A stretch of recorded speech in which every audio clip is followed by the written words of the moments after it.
Hello, ladies and gentlemen. Welcome back to the FT Studios for our PWM Expert Series discussion on equity investment with Frank Monier, investment specialist advisor on equities at BNP Paribas Investment Partners. Firstly, we'll discuss with Frank Monier about what kind of results equity investors can expect in 2016 and beyond. Frank, should private investors look at Europe, the US and Japan as distinctly separate markets?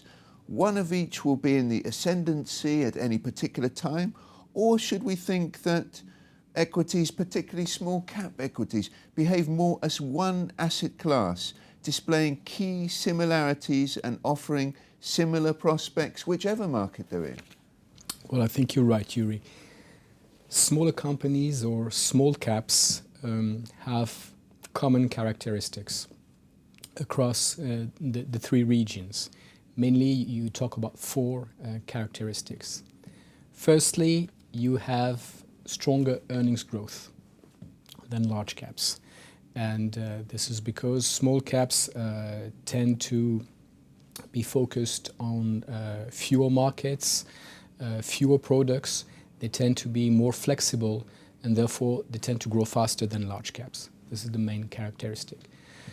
The second one is small caps tend to be targeted by large caps because large caps tend to grow by acquisition.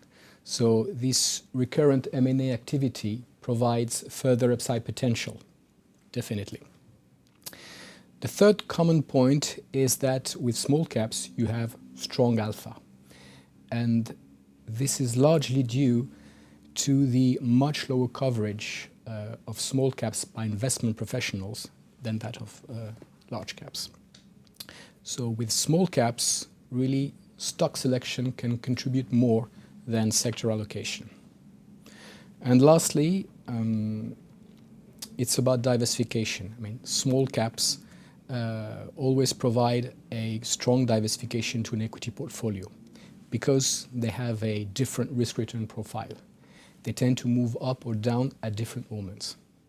So roughly, these characteristics are the DNA, as we say, of small caps, whatever the region and whatever the moment in the investment cycle.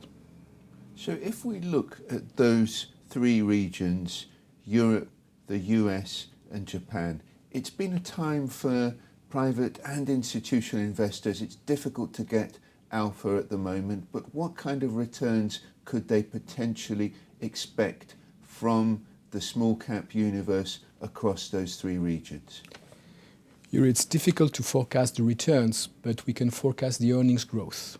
And definitely we are expecting for 2016 and 2017 superior earnings growth.